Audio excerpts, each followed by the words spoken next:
এবার শুরু করছি আমরা। আজকে একটু হাইটে করে দিয়েছি। আচ্ছা, আজকে হবে রাশিবিজ্ঞান। তো রাশিবিজ্ঞান বোঝার জন্য আমাদের এই টপিকগুলো আগে বুঝতে হবে। এই যে প্রসার, শ্রেণী দৈর্ঘ্য, শ্রেণী পরিসংখ্যা, শ্রেণী সীমা, শ্রেণী সীমানা, শ্রেণী মধ্যমান, শ্রেণী ঘনত্ব, আপেক্ষিক পরিসংখ্যা, শতকরা পরিসংখ্যা, এই জিনিসগুলো নতুন লাগছে। তো এইটা জানার জন্য আমাদের বিভিন্ন গল্পের সম্মুখীন হতে হবে। এখানেও তাই। এটা হলো একটা ডেটার গল্প। ধর কেউ চাঁদা দিয়েছে অনেকজন মিলে, তার একটা ডেটা, বা কেউ কি বলবো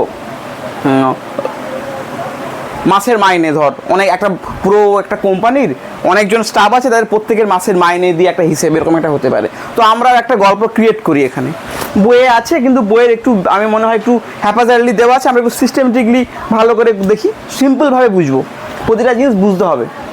আচ্ছা, ধর মনে কর আমরা সবাই একটা অফিসের স্টাফ। তো আমরা সেই অফিসের স্টাফ, আমরা সবাই ঝাড়ুদার। আমাদের মধ্যে একজনই অফিসার আছে, আমরা সবাই ঝাড়ুদার, আমিও ঝাড়ুদার। তো দেবাদর অফিসার সেই অফিসের, IAS অফিসার। তো আমরা সবাই ঝাড়ুদাররা মিলে আমরা সবাই প্ল্যান করলাম যে একটা পিকনিক করা যাক। আমরা সবাই আমাদের সামর্থ্য মতো টাকা কন্ট্রিবিউট করতে চাই, তাই না? ধর সবাই মিলে টাকা কন্ট্রিবিউট করবো, আমরা তো গরিব মানুষ। আমরা ধর রিকু দিল 2 টাকা, সরি অন্য একটা পেন দে তো, কোথায় গেল? পেয়ে গেছি, ছেড়ে দে। ধর রিকু দিল 2 টাকা। রিকু ওর মতো আরো কয়েকটা বন্ধুদের কাছ থেকে তারাও 2 টাকা করে দিস, ঠিক আছে? গুটুল দিল 3 টাকা, আরো 2জন বন্ধু তারাও 3 টাকা করে দিস।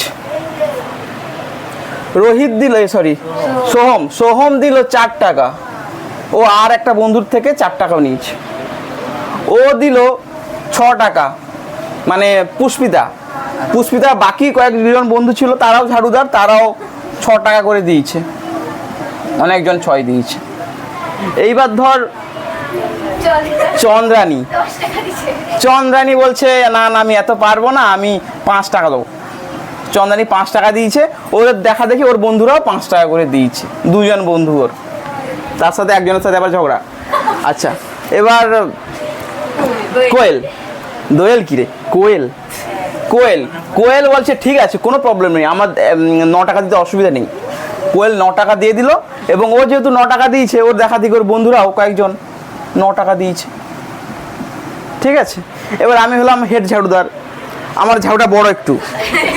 তো আমি বললাম যে ঠিক আছে, সবার কথা ভেবে আমি 7 টাকা দেবো, ঠিক আছে? এইবার আমাদের অফিসার, IAS অফিসার দেওয়া হলো, ঠিক আছে তোমরা তো এত করে দিলে, আমারও কিছু তো কর্তব্য থাকে, আমি এক কাজ করি, আমি তোমাদের 10 টাকা দিচ্ছি। এই যে টাকা কালেকশন হলো, এই টাকা দিয়ে আমরা মাটন বিরিয়ানি খাবো, তৈরি করে খাবো, এই আমাদের কালেকশন।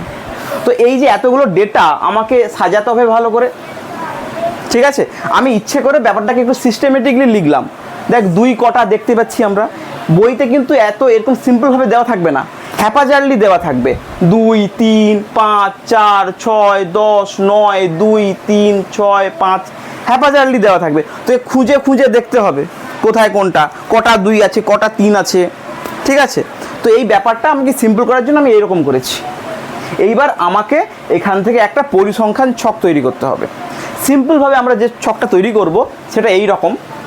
ধর আচ্ছা, এইগুলোকে কি বলা হবে? এইগুলোকে বলা হবে চাঁদা। তো এইটা হবে এক্স বা ভ্যারিয়েবল বা চল। এই চাঁদাকে আমরা এক্স হিসাবে ডিনোট করব। এইবার ধর 2 টাকা চাঁদা, কটা আছে? 4টে। এইটাকে বলবো পরিসংখ্যান। এগুলোকে বলা হবে বাংলায় পরিসংখ্যা বা ফ্রিকোয়েন্সি। একে এফ দ্বারা ডিনোট করা হয়, ওই জন্য এফ লেখা আছে দেখবি বইতে উদাহরণগুলোতে, ঠিক আছে? তাহলে আমরা ছকটা তৈরি করি। সিম্পল যে ছকটা বানাবো, আমরা ছকটা এই সাইডে তৈরি করছি। তোরা চাইলে সামনে একজন চলে যায়, অসুবিধা হচ্ছে না তো? ঠিক আছে। তো আমরা প্রথমে এক কাজ করি, এইটা এক্স লিখছি, এক্স। চাঁদা লিখে দিই, চাঁদা, ব্র্যাকেটে এক্স দিয়ে দিলাম, ঠিক আছে? তার পাশে লিখবো ট্যালি মার্ক।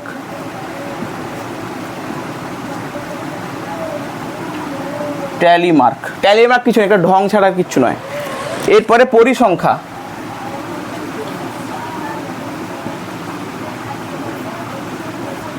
পরিসংখ্যা, একে এফ দ্বারা ডিনোট করি। এফ ফর ফ্রিকোয়েন্সি, আর এক্সটা হলো চল। আচ্ছা এইবার প্রথমে আমরা কি করি, আচ্ছা দেখবো আমরা যে 2 টাকা চাঁদা দিয়েছে, তো আমরা এক কাজ করি 2 লিখলাম। 2 টাকা চাঁদা কতজন দিয়েছে? 4 জন, তার মানে 4, এখানে পরিসংখ্যার জায়গায় 4 লিখবো। ট্যালি মার্ক কী করে দেবো? 4টে আঁকার টেনে দেবো, 1 2 3 4, ঠিক আছে? ব্যাস, এই একটা শ্রেণী হলো, এটাকে শ্রেণী বলবো আমি। আচ্ছা তারপরে 3 আছে তাই না? 3 টাকা চাঁদা কতজন দিয়েছে? 3 জন। এখানে 3 দিয়ে দেবো, 1 2 3, এখানে 3 লিখে দেবো, ব্যাস হয়ে গেল। আচ্ছা এরপর কি 4 টাকা চাঁদা কতজন দিয়েছে? 2 জন, 1 2, এখানে 2 দিয়ে দিলাম। এরকম করে এরপরে 5 টাকা, তাই তো? কতজন দিয়েছে? 3 জন, 1 2 3, 3 লিখে দিলাম। তারপরে 6 টাকা চাঁদা কতজন দিয়েছে? 6 জন। এবার স্টাইলটা দেখ, 1 2 3 4 5 6, এরকম কেন করলো? ওরা পরপর তো ছড়া করতে পারতো। কারো আইডিয়া আছে কোনো? একটু ব্রেন খাটালেই পাওয়া যায়। আচ্ছা এরকম বলে দিচ্ছি, এরকম করার কেন কারণ, ধর 10টা আছে, তাহলে ব্যাপারটা কি, আমি যদি পুরো টানি কেমন লিখবো? 1 2 3 4 5 6 7 8 9 10, ঠিক আছে? এইবার যখন তুই পরে দেখবি তোকে কিন্তু এক একটা দাগ কাউন্ট করতে হবে, কিন্তু এটা যে আমি এরকম লিখতাম 1 2 3 4 5 6 7 8 9 10, আমি দেখেই বলে দেবো এ তো 5টা গ্রুপ, তাহলে কটা আছে? বুঝতে পারলি কেন করলো এটা? তাহলে আমরা এটা দেখে বলে দেবো এটা 5 আর 1 6, নাহলে সব কটা কাউন্ট করতে হবে। আচ্ছা তারপর 7, তাই তো? 7 কটা আছে? একটা মাত্র, তারপরে 9, ওরে বাবারে কুলোচ্ছে না তোরে, 9 কত? 4টে আছে, 1 2 3 4,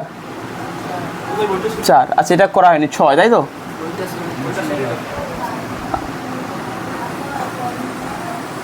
এরপর কত? 10, যেটা কে দিয়েছে? আইএএস অফিসার দেওয়া, একজন দিয়েছে, এখানে 1 লিখবো। বুঝতে পারলি? আচ্ছা এইবার আমরা এই 4টা তৈরি করলাম, এইবার আমরা এই জিনিসগুলো বুঝবো। প্রসার কি? প্রসার মানে ডিফারেন্স, কত থেকে লোয়েস্ট কত চাঁদা, হাইয়েস্ট কত চাঁদা। লোয়েস্ট কত? 2, হাইয়েস্ট কত? 10। তাহলে প্রসার কত হবে? প্রসার কত হবে? 10 - 2 সমান কত? 8 টাকা, এইটাই প্রসার, ঠিক আছে? এরপর কি? শ্রেণী দৈর্ঘ্য। শ্রেণী দৈর্ঘ্য, এইবার শ্রেণী দৈর্ঘ্য বলার আগে আমাদের একটা জিনিস বুঝতে হবে,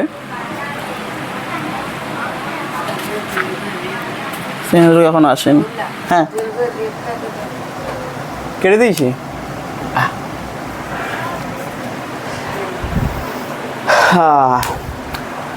আচ্ছা এইবার শ্রেণী দৈর্ঘ্য আমরা এইখানেই থেমে থাকবো না, এরপরে আরেকটু মানে আপগ্রেড একটা বানাবো, পরিসংখ্যান বানাবো। কিভাবে? সেখানে শ্রেণী হবে, এখানে কোনো শ্রেণী মানে এইগুলো, কিন্তু ওদের সীমা থাকবে একটা। শ্রেণী দৈর্ঘ্য কী হবে বলছি দেখ। তো ধর এখানে তাহলে কত? 8, আমি বললাম তার মানে পরিসর কত? 8, প্রসার 8। এইবার আমি বললাম ওদের 4টে, কটা করেছি? 1 2 3 4 5 6 7 8, 8টা হয়েছে কলাম নয়, 8টা শ্রেণী হয়েছে। আমরা একটু কম করতে চাই, কি করব? সেটা করার জন্য আমরা কি করব? ধর আমরা যদি 4টে কলাম করি, 4টের মধ্যে দেখাবো ওগুলোকে, তাহলে কি করব? এইটা 8/4 করব, কত হয়? 2। যদি 4টা করতে চাই, 4টা শ্রেণী বানাতে চাই, তাহলে প্রসার তো 8, সেই জন্য কটা হয়েছিল? 1 2 3 4 5 6 7 8। এইবার আমরা শ্রেণী দৈর্ঘ্য করছি কিভাবে দেখ, আমরা ধর মনে করলাম 4টে করব, 4টে শ্রেণী করব, তার জন্য 4 করলাম, তখন শ্রেণী দৈর্ঘ্য কত এলো? 2। তার মানে কি হবে? 8/4 সমান 2। তুই অন্য কিছু করতে পারিস, হ্যাঁ তুই 2 করতে পারিস, 4 জায়গায় 2 করলি, তখন এটা কত হবে? 4। তখন শ্রেণী দৈর্ঘ্য কত হলো 4।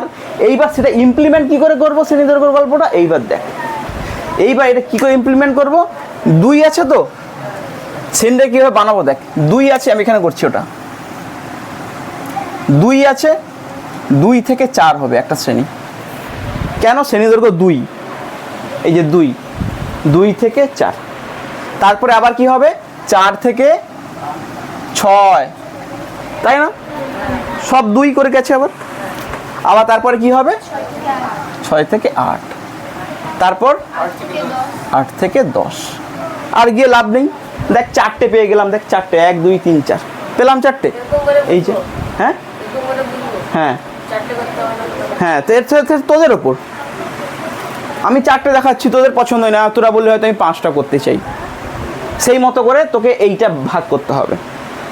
তুই জটা করতে চাস, পয়েন্টে চলে আসবে, তখন কি আছে, তখন ধর 10টা 12 অবধি চলে যায়, 12টা নেই, শূন্য হবে ওখানে, অসুবিধা কিচ্ছু নেই। ওকে, আচ্ছা, তাহলে এইবার আমরা নতুন একটা শ্রেণী হলো, এইটা হলো শ্রেণী দৈর্ঘ্য 2। দেখ প্রতিটা বিয়োগ করে দেখ 2 পাচ্ছিস, শ্রেণী দৈর্ঘ্য প্রত্যেকের সেম হবে, হয়েছে। আচ্ছা, তার মানে এটাকে শ্রেণী লিখলাম,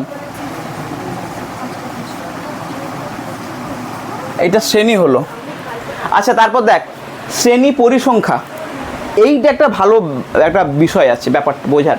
শ্রেণী পরিসংখ্যা মানে এই শ্রেণীতে কতজন দিয়েছে, এই যে শ্রেণীতে 2 থেকে 4 অবধি, 2 থেকে 4 অবধি দেখ কে কে দিয়েছে, এই পুরো ব্লকটা। কিন্তু এই পুরো ব্লকটা ধরবো না, কেন, 2 থেকে 4 অবধি মানে 4কে বাদ দেবো।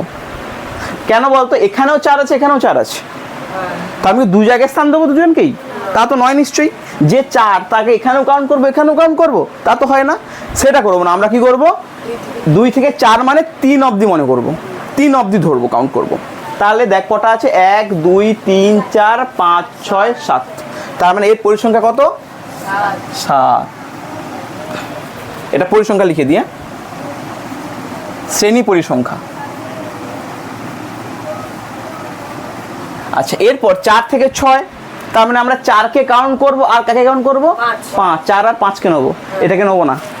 তাহলে 1 2 3 4 5, 5টা 5 লিখে দেবো। তারপরে 6 থেকে 8, তার মানে 1 2 6 আর কাকে 7 অবধি, 1 2 3 4 5 6 7। এরপর 8 থেকে 10 মানে 8 থেকে 9 অবধি, কোথায় 8 নেই, ব্যাস 8 বাদ দেবো, তাই 9 কত, 1 2 3 4, 4টে। আচ্ছা, এইবার 10কে কাউন্ট করার জন্য আরো একটা বানাবো আমরা, তার মানে 10 থেকে 12 অবধি করবো। 10 একটা আছে তো, 10 একা আছে তো 1 দিয়ে দেবো, বাস। এরপর মোট পরিসংখ্যা বের করতে হয়, এগুলো কাউন্ট করলে পাওয়া যাবে। আচ্ছা, এটা কাউন্ট করলে এখানে যতগুলো সংখ্যা আছে, মানে 1 2 3 4 5 6 7 করে করে যতগুলো সংখ্যা আছে, সেই সংখ্যাটাই পেয়ে যাব আমরা, তাই না, বুঝতে পারছিস। পরিসংখ্যা পেলে শ্রেণী পরিসংখ্যা এই অবধি আমরা জানলাম। এরপর শ্রেণী সীমা, খুব সহজ। শ্রেণী সীমা, যে কোনো একটা শ্রেণী মনে কর, কোন শ্রেণীটার সীমা বের করবো বল, 4 থেকে 6, এগুলো প্রত্যেকে একটা শ্রেণী। তাহলে এইটা শ্রেণীর সীমা 2 রকম, ঊর্ধ্ব সীমা, নিম্ন সীমা। নিম্ন সীমাকে 4, ঊর্ধ্ব সীমাকে 6। আমি যদি বলি এই শ্রেণীটার ঊর্ধ্ব সীমা কত, ঊর্ধ্ব সীমা, নিম্ন সীমা, এর ঊর্ধ্ব সীমা কত, নিম্ন সীমা, ব্যাস পেয়ে গেলি সীমা। আচ্ছা, এইবার আমরা ব্যাপারটাকে তো এমনও সাজাতে পারতাম, 2 থেকে 4, আবার 5 থেকে 7, 2 থেকে 4, 5 থেকে 7 এমনও করতে পারতাম তো। তাহলে তো আর ওই রকম করে মাথায় রাখতে হতো না যে এই 2 থেকে 4 আছে মানে 3 অবধি ধরবো, এই ব্যাপারটা বাদ হয়ে যেত। এটা এইভাবে তো করা যেত, 2 থেকে 4, তারপর এদিকে 5 থেকে 7, তারপর এখানে 8 থেকে 10, তারপর এখানে 11 থেকে 13, এরকম করে করতাম, তখনও তো হতো। সেটাও আছে। তার মানে এইবার এই যে শ্রেণী ক্যাটাগরি ভাগ করলাম, এর 2টো পদ্ধতি আছে। এই যে সিস্টেমটা আছে, এইটাকে বলা হবে শ্রেণী বহির্ভূত পদ্ধতি। তার মানে এই শ্রেণী সীমার 2টো পদ্ধতি আছে, একটা বহির্ভূত একটা অন্তর্ভূত। এইটা কি পদ্ধতি? বহির্ভূত। এখানে দেখ রিপিট পাবো আমরা 4 4 6 6 8 8 10 10। শ্রেণী বহির্ভূততে আমরা কীরকম করবো, আমরা এটা মুছে দিই, তাহলে ওই জায়গাটা আমরা করবো এটা। আচ্ছা, এই ক্ষেত্রে এটা তো কি বললাম, শ্রেণী বহির্ভূত পদ্ধতি, আর এটা কি হবে, শ্রেণী অন্তর্ভুক্ত। এটা কেমন হবে, শ্রেণী লিখে দিই আগে। শ্রেণী এখানে কি লিখব, এখানে হবে 2 থেকে 4, তারপরে 5 থেকে 7, তারপরে 8 থেকে 10, তারপরে 11 থেকে 13। ঠিক আছে। আচ্ছা, এক্ষেত্রে 2 থেকে 4, তাহলে তোরা কাউন্ট কর, 1 2 3 4 5 6 7 8 9, 9 হবে, আমি 9 লিখলাম। 5 থেকে 7, তার মানে সবাই 5 1 2 3 4 5 6 7 8 9 10, 10 হলো। আচ্ছা, তারপরে 8 থেকে 10, তার মানে 8 ধরবো, 8 নেই, তারপরে 9 ধরবো, 1 2 3 4 5, 5 হবে এখানে। 11 থেকে 13, 11 কোথায়? আচ্ছা, ওই সিস্টেমটাই নেই, বাদ চলে গেল, এটা দিয়ে লাভ নেই। 10 অবধি তো লাস্ট ছিল আমার। এটা কি হবে, শ্রেণী অন্তর্ভুক্ত পদ্ধতি, এটা পরিসংখ্যা।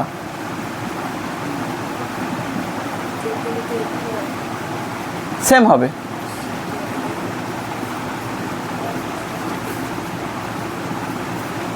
এর পরিসংখ্যার যোগফল যা, এর পরিসংখ্যার যোগফল তাই হবে, তাই হচ্ছে। ব্যাস, ব্যাপারটা বুঝতে পারলি? আচ্ছা, এরপর আসছে শ্রেণী সীমানা। এটা একটু ক্রিটিক্যাল কিচ্ছু নয়, বুঝে নিলে সবই সহজ। এর ক্ষেত্রে দেখ আমরা সেম পাচ্ছি, 4 4, এখানে 4 5, কোনো রিপিটেশন নেই, তাই না? এইবার সীমানা বের করতে গেলে আমাদের কি করতে হবে, এদের মধ্যেকার গ্যাপটা বের করতে হবে। 4 আর 5 গ্যাপ কত? 1। ওকে ভাগ কর, কত হবে? 1কে হাফ করলে কত হবে? 0.5, মানে 0.5 আলটিমেটলি, হ্যাঁ কিনা? 0.5।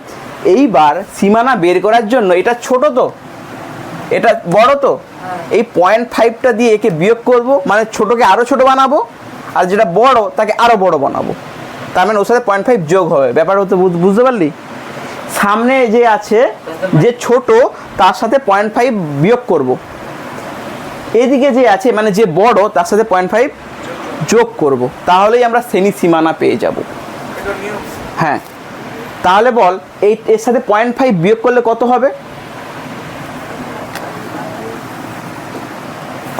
2 এর সাথে 0.5 বিয়োগ করলে কত হয়? আরে বিয়োগ কর, 1.5। আর এর সাথে 0.5 যোগ করলে কত হয়? এটা খুব কঠিন কিন্তু, 0.5 যোগ করা 4.5। যাই হোক, কেউ তো বললো, বুঝতে পারলি? এর সাথে 0.5 বিয়োগ করেছি, এর সাথে 0.5 যোগ করেছি, এইটা হয়ে গেল সীমানা। এটাকে বলা হয় নিম্ন সীমানা, এটাকে বলবো উচ্চ সীমানা। বুঝতে পারলি? আচ্ছা, এইবার তোরা বলতো, এটা তো শ্রেণী অন্তর্ভুক্ত পদ্ধতির ক্ষেত্রে, শ্রেণী বহির্ভুক্ত পদ্ধতির ক্ষেত্রে কি হবে? এদের ডিফারেন্স কত? 4 - 4 2। না কি, তুই কি ভেবে 2 বলছিস? কেন 2? আমি কি বলছি, আমি এক্ষেত্রে কার সাথে কার বিয়োগ করছিলাম? তো এখানে আমি এর সাথে এর কেন বিয়োগ করবো? কি হবে এর সাথে বিয়োগ? এর মধ্যে ডিফারেন্স কত? 0। তাকে বাই 2 করবো, 0/2 কত? তাহলে 0/2 0, তার মানে 2 এর সাথে 0 বিয়োগ করবো, কত হবে? 2 হবে। আর 4 এর সাথে 0 যোগ করব, কত হবে? 4 হবে। তার মানে দেখ, শ্রেণী বহির্ভুক্ত পদ্ধতির ক্ষেত্রে সীমানা সেম হচ্ছে, কিন্তু শ্রেণী অন্তর্ভুক্ত পদ্ধতির ক্ষেত্রে সীমানা চেঞ্জ হয়ে যাচ্ছে। এইটা বুঝতে হবে। যখন দেখবো রিপিটেশন আসছে, তার মানে ওটাই শ্রেণী সীমাটাই শ্রেণী সীমানা, কিন্তু এর ক্ষেত্রে আলাদা হবে। কেন? এর মধ্যে ডিফারেন্স আছে। যত ডিফারেন্স হবে, অনেক সময় অন্য রকম ডিফারেন্স হয়, মেনলি একই হয় সেম, কারণ আমরা তো পয়েন্টার থেকেই শুরু করি। মাঝখানে গ্যাপ কেন দেবো? 0.5ই হয় বেশিরভাগ সময়। বুঝতে পারলি? শ্রেণী সীমানা হলো। আচ্ছা, এইবার মধ্যমান, শ্রেণী মধ্যমান। আচ্ছা, শ্রেণী মধ্যমান কি হবে? আমরা ওটা শ্রেণী সীমা থেকেও বের করতে পারি, শ্রেণী সীমানা দিয়েও বের করতে পারি। শ্রেণী সীমা দিয়ে যদি বের করি, ধর এইটার আমি এই যে শ্রেণীটা আছে এই শ্রেণীটার শ্রেণী মধ্যমান বের করব। সিম্পল এই দুটোকে যোগ করে দেবো। যোগ করলে কত হয়? 5 আর 7 যোগ করলে 12 হয়। 12/2 6।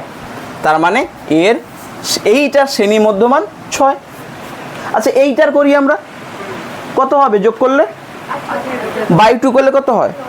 9। ব্যাস, তার মানে এইটার ক্ষেত্রে শ্রেণী মধ্যমান কত? 9। সেম এটাও আমরা বের করতে পারবো, সবসময় যোগ করতে হবে। 4 আর 2 যোগ করলে কত হবে? 6/2 3। প্রত্যেকের আমরা শ্রেণী মধ্যমান বের করলাম। এই একই জিনিস কিন্তু এটা দিয়েও বের হবে। আমরা এইটার শ্রেণী মধ্যমান কি দেখলাম? 3। তাহলে দেখি এটা হয় কিনা, এটাও 3 আসে কিনা দেখি। আমি তো সীমা, এটা তো সীমানা, সীমানা দিয়ে বের করি। কি করব? যোগ করব। যোগ করলে কত হবে? 6.0 মানে 6/2 কত? 3। এটা যোগ করলে 6 হচ্ছে। তার মানে শ্রেণী মধ্যমান কত? এরও এলো 3। একই জিনিস, যেটা দিয়ে করতে পারিস। বিয়োগ করবো না তো, যোগ করবো। বিয়োগ করলে 3 বেরোচ্ছে, হয়তো এর ক্ষেত্রে কোনোভাবে বেরিয়ে যাচ্ছে, কিন্তু এর ক্ষেত্রে কি বিয়োগ করলে 6 হচ্ছে? এইটার ক্ষেত্রে মনে কর বিয়োগ করলে 6 হচ্ছে না। হয়তো এর ক্ষেত্রে কোনোভাবে 3, দুটোই 3 হয়ে গেছে, but that's not the rule. আচ্ছা, শ্রেণী মধ্যমান পেয়ে গেলি। এরপর আমরা শ্রেণী ঘনত্ব পড়ব। শ্রেণী ঘনত্ব কি হবে? ওই যে শ্রেণীটা ধরছি তার পরিসংখ্যা কত? 10। তার মানে ওপরে 10 লিখবো। আর শ্রেণী দৈর্ঘ্য কত? 2/2। এই যে 2 বের করেছিলাম আমরা, 2। তার মানে কত? 5।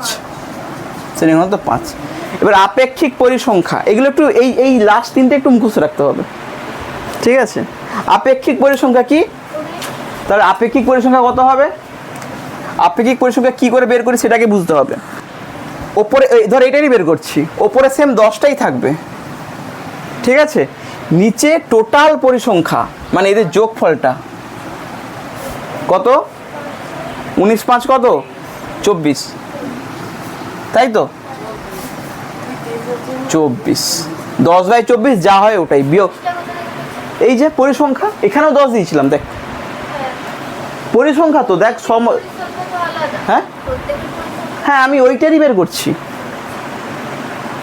এইটার যদি বের করি তখন 5/24 করতাম, এইটার পরিসংখ্যা বের করতে গেলে 9/24 করতাম, ঠিক আছে? আপেক্ষিক পরিসংখ্যা। শতকরা পরিসংখ্যা সিম্পল, এর সাথে 100 গুণ করে দেবো পুরো এই পুরোটার সাথে, মানে যেটা আপেক্ষিক পরিসংখ্যা বেরিয়েছে তার সাথে 100 গুণ, মানে কত হবে?